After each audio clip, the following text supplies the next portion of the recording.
3. La calle Andrassy, llamada Calle de los Héroes, era la avenida principal de István, que cruzaba la parte de Pest de este a oeste. Era una calle de gran tradición. Desde hacía mucho tiempo, más de 1 millar de años antes del Armagedón, cuando István era la capital del reino que dominaba la región, había sido el centro económico de la ciudad. Incluso en el presente estado de desolación, en los edificios refinados y las alambicadas farolas se podían ver los restos de la antigua prosperidad. Además, como era tarde de domingo, estaba llena de gente que iba a los mercadillos de segunda mano o a comprar alimentos que llegaban desde el campo a través del mercado negro. Por mucho que haya decaído una ciudad, donde hay circulación de bienes se acumulan las masas. Así que esto es el mercado negro. Pues para ser clandestino, está muy a la vista. La guardia no lo controla, depende de los sobornos. Incluso hay puestos que pertenecen a miembros de la propia guardia. Por ejemplo, aquel puesto de ropa de segunda mano.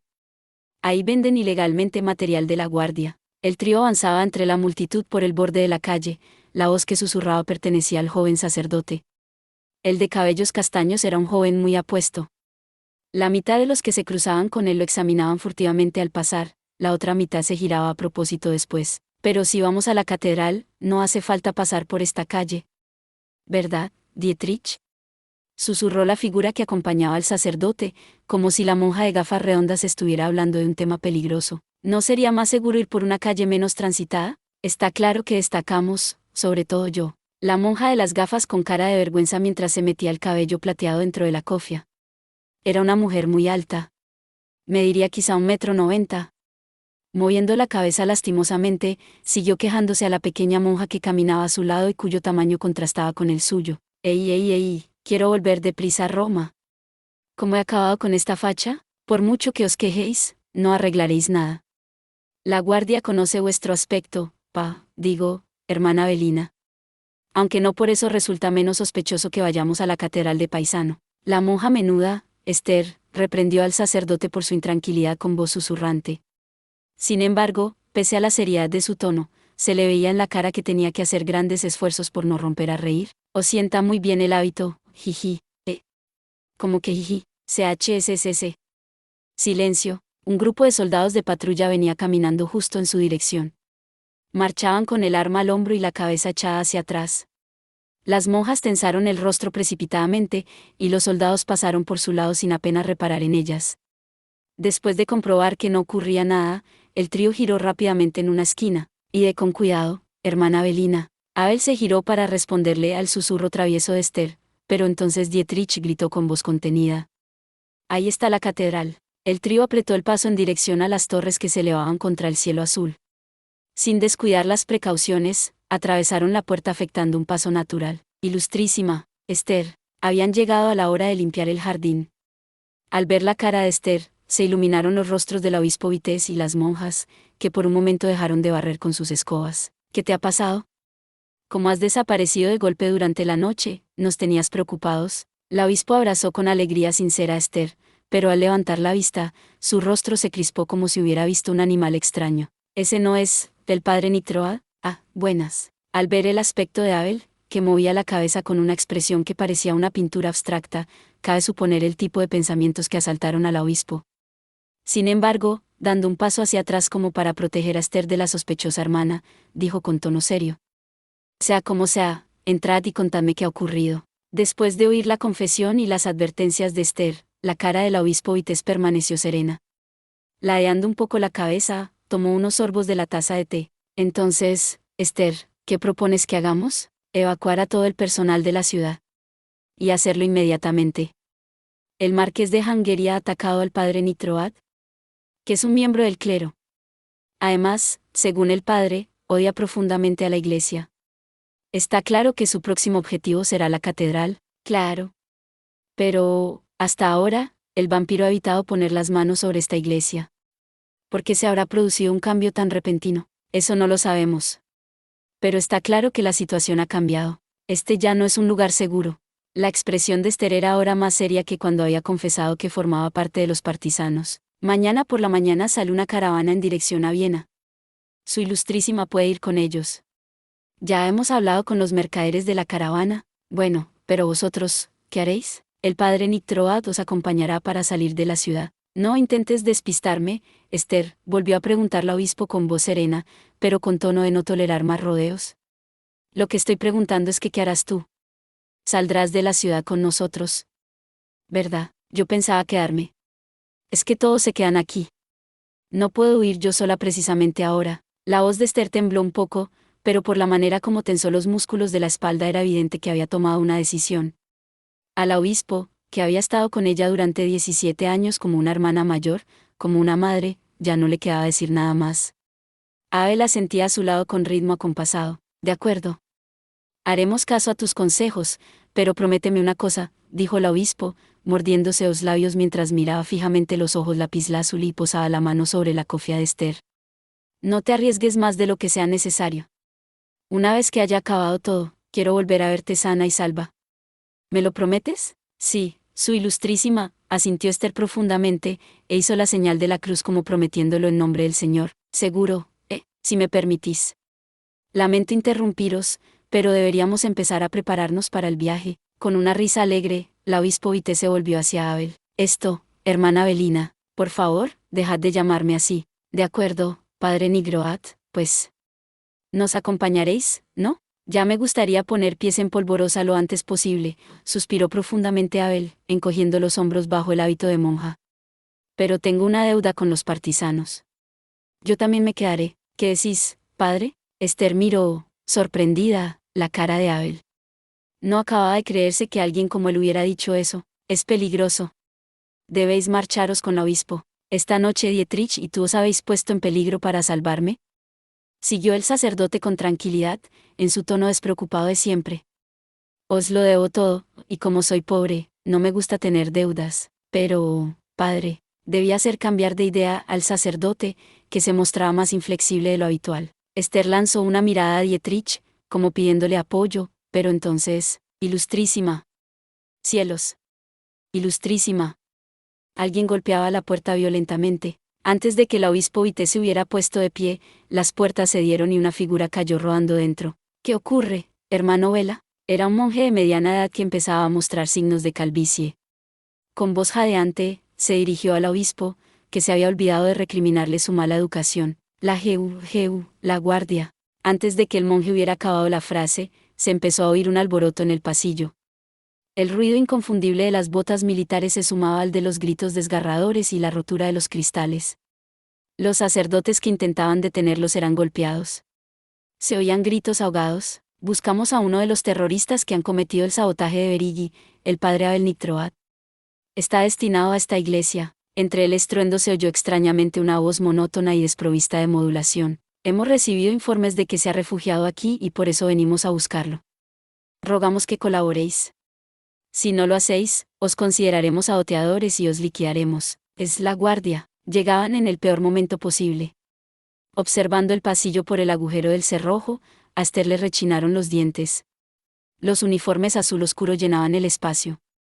A su cabeza iba el joven oficial de rostro impasible como una máscara, el comandante Tresicus, que habían conocido en la estación. ¡Ay, precisamente ahora! Esther, por aquí.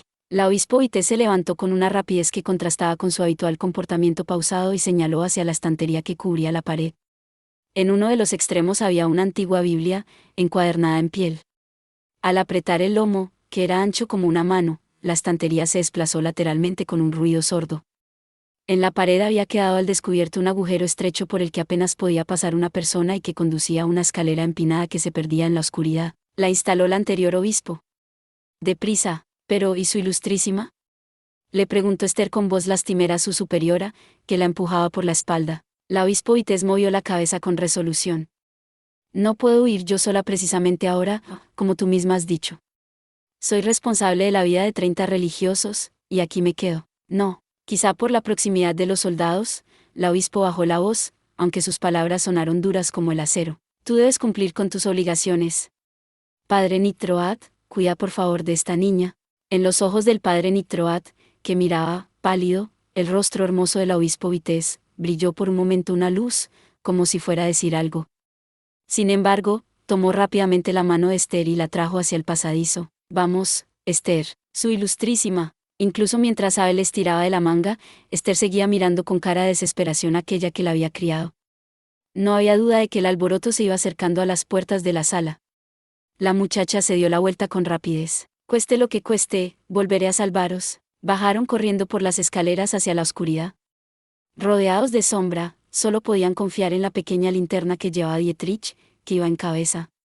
Mientras corrían, la joven dio un paso en falso y estuvo a punto de caer, pero el espigado sacerdote la ayudó a recuperar el equilibrio estirando el brazo con presteza. «Corre, Esther. Señor, protege por favor a mi niña». La obispo Vites vio desaparecer al trío en la oscuridad agarrada a su rosario y luego devolvió la Biblia a su posición original. La estantería se cerró ruidosamente justo cuando las puertas de la sala caían derribadas a patadas. Un grito agudo salió de los labios del obispo al girarse. «Deteneos. Esto es la casa del Señor. Estamos trabajando para mantener el orden público, obispo Vites. El objetivo particular de las instalaciones donde nos encontramos no es pertinente». A la cabeza de los hombres que habían irrumpido en la sala había un joven oficial. No era excesivamente alto, pero tenía un cuerpo bien proporcionado cubierto completamente por el uniforme azul oscuro. «Soy el comandante Tresicus, del Cuerpo Especial del Primer Regimiento de la Guardia de la Ciudad. Estamos buscando en esta iglesia a Abel Nitroat, sospechoso de actos terroristas en Buda. ¿Tenéis alguna idea de dónde se encuentra el presunto terrorista?» «No, y aunque la tuviera no os la diría por nada del mundo. Hemos recibido informes de que el padre Nitroat ha sido identificado entrando en esta iglesia. Si le estáis encubriendo, no solo vos, sino toda la iglesia se verá implicada en el caso. Da lo mismo. No puedo saber lo que no sé».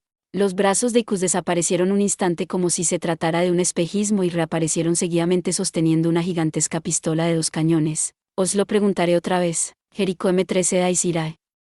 El oficial, que era más bien pequeño, repitió su pregunta apuntando la pistola de combate más grande del mundo hacia la frente del obispo. «¿Os reafirmáis en no tener información sobre el paradero del sospechoso?» «Sí, comprendido». El disparo retumbó como si se hubiera quebrado la atmósfera. Aunque solo se había oído una detonación, el humo salía por ambos cañones. Las balas de 13 milímetros habían hecho volar las estanterías como si fueran un decorado de papel. No hace falta decir que el agujero se abría la escalera oculta. Empieza la persecución. Ignorando al obispo, que seguía pálida y con los ojos cerrados, Tres hizo una señal a los soldados. «Si es posible, capturadlo con vida. En caso de que se resista, tenéis permiso para disparar a matar». «¿Qué hacemos con la mujer, comandante?», preguntó uno de los soldados, apuntando al obispo con su rifle. «¿Detengámosla por obstrucción a un agente de seguridad? Seguro que el coronel Radcon nos felicitará». «Negativo». «¿Quién os ha dicho que hagáis nada?», respondió inexpresivo Tres, levantando los cañones aún humeantes hasta la frente de los soldados. Sus ojos inmóviles como 2 globos de cristal se fijaron en las caras que palidecían. «¿Nuestra obligación es detener a Nitroat? No os despistéis con cosas triviales. Lo que ha dicho el coronel es que capturemos al sacerdote. Nada más». «No, no hace falta capturar al padre, comandante Icus». Una voz ronca y profunda les interrumpió de repente y, al mismo tiempo, una cara como de pez carnívoro entró bruscamente en la sala. «No os puedo dar permiso para detener al sacerdote. Suspended la persecución de inmediato. Hay discrepancias entre la misión que se me ha asignado y las órdenes de mi coronel». «Os pido una explicación», respondió Tres, que habían fundado la pistola instantáneamente como por arte de magia. Su voz era monótona como de costumbre, pero estaba claro que no le convencía el cambio súbito de órdenes. «Se me ha encargado capturar al sacerdote. Si salimos ahora en su persecución, no hay duda de que le atraparemos. Dejad que el cura se vaya».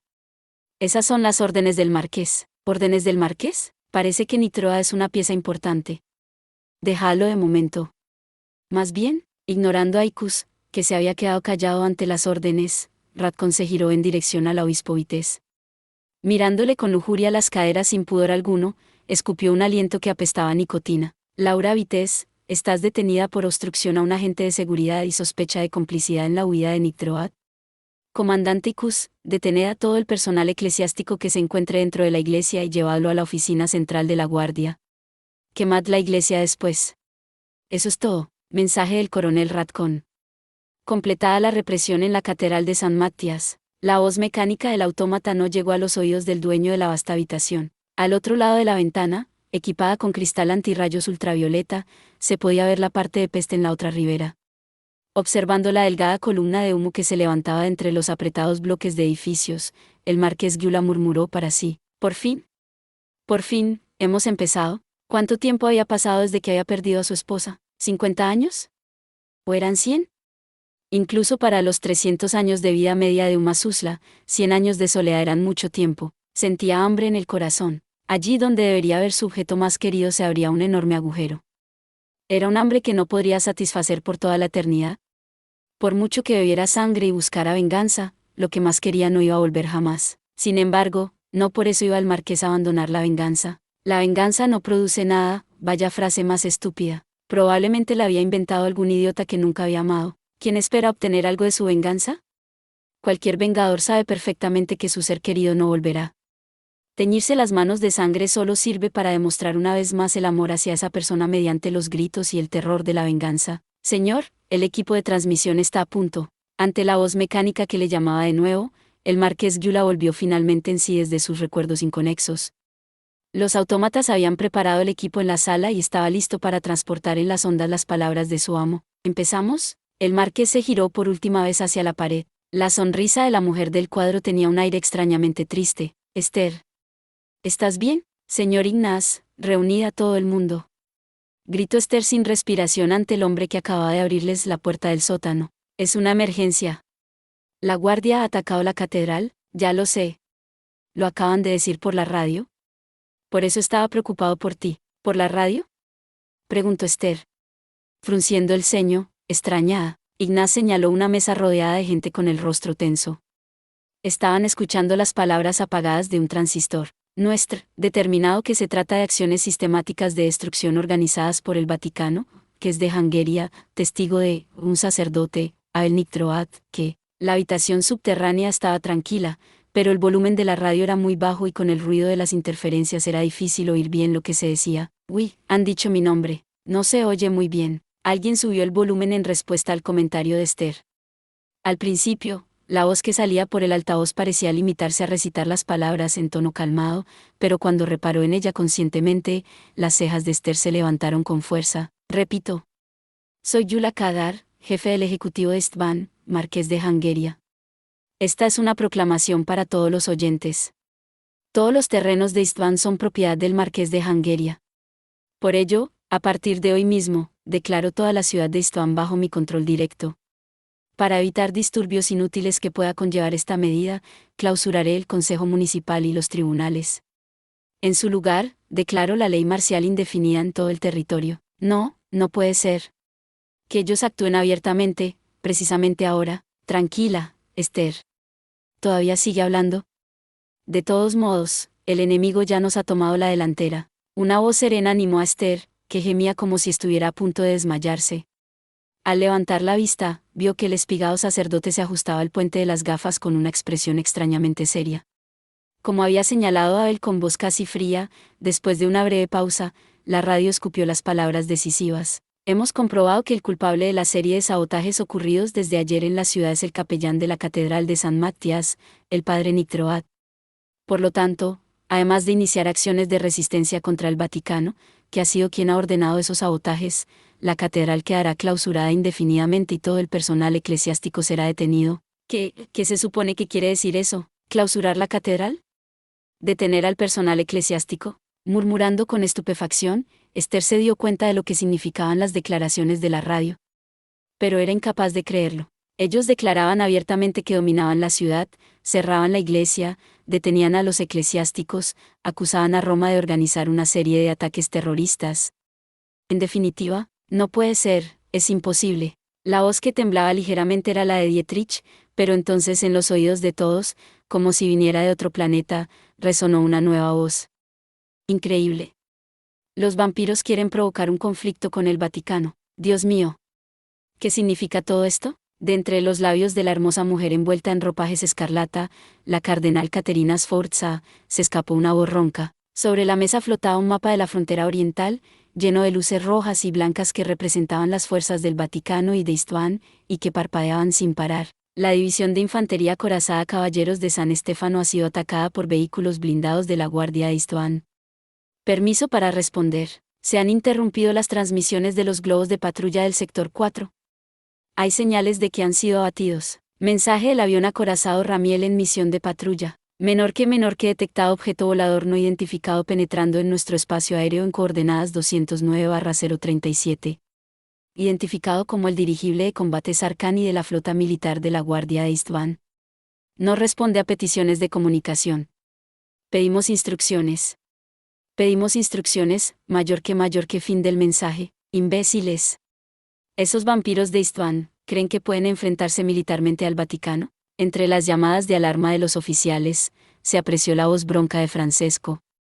Sus palabras eran representativas de los sentimientos de los altos cargos eclesiásticos que se habían reunido en el castillo de San Angelo a altas horas de la noche. Desde hacía siglos, era el Vaticano el que había gozado de la mayor autoridad y fuerza como centro de la sociedad humana, o incluso del mundo.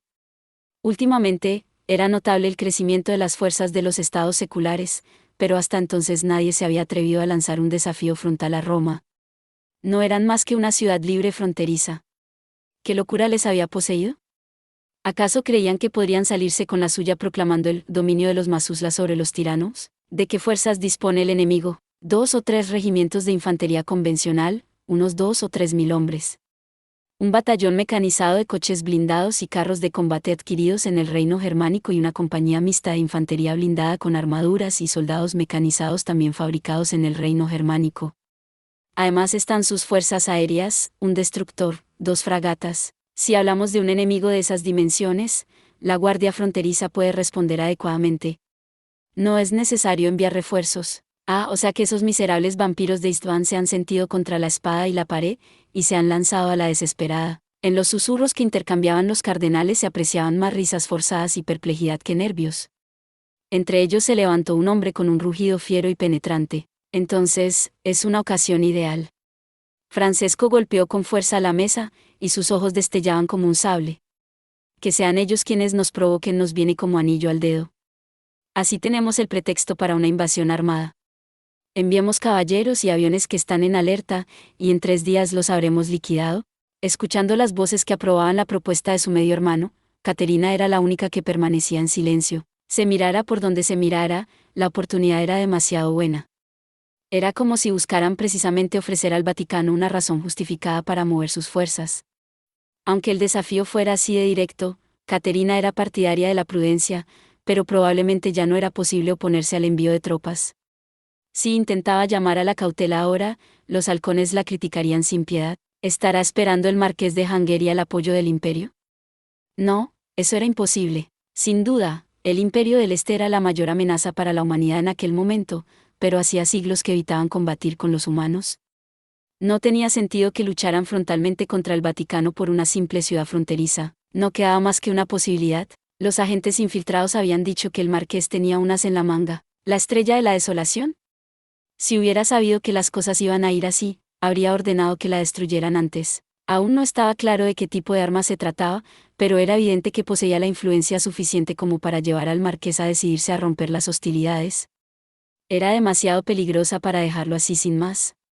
Pero, aunque empezaran en ese mismo momento las operaciones para destruirla, llegarían a tiempo. Hermana, esto. Al girarse repentinamente con cara de mal humor hacia la voz ahogada que se dirigía a ella, se encontró con su hermano menor, que la miraba casi a punto de llorar. ¿Qué tengo que hacer? Si hay una guerra, ¿tendré que ir? No te preocupes, Alec. Puedes quedarte tranquilamente en Roma, no pasa nada. Caterina compuso una torpe sonrisa para el Papa, que se quejaba mientras movía nerviosamente las piernas. En aquel momento, un sacerdote de la oficina de inteligencia entró apresuradamente y les transmitió, pálido, la peor noticia de la noche. La catedral de San Matías en István ha sido atacada militarmente por la Guardia. Los rostros de los cardenales cambiaron de color al oír tan horrible nueva. Parece que la han incendiado después de saquearla. Empezando por el obispo Vites, todo el personal eclesiástico ha sido raptado y se teme por su vida. Eso es todo por este video. Espero que hayas disfrutado de la narración de esta emocionante novela web o ligera. Si te gustó el video y quieres ver más contenido como este, te invito a que te suscribas y le des me gusta al video. De esta manera, me ayudas a crecer y a seguir compartiendo historias emocionantes contigo. No te pierdas ningún video más. Gracias por tu apoyo.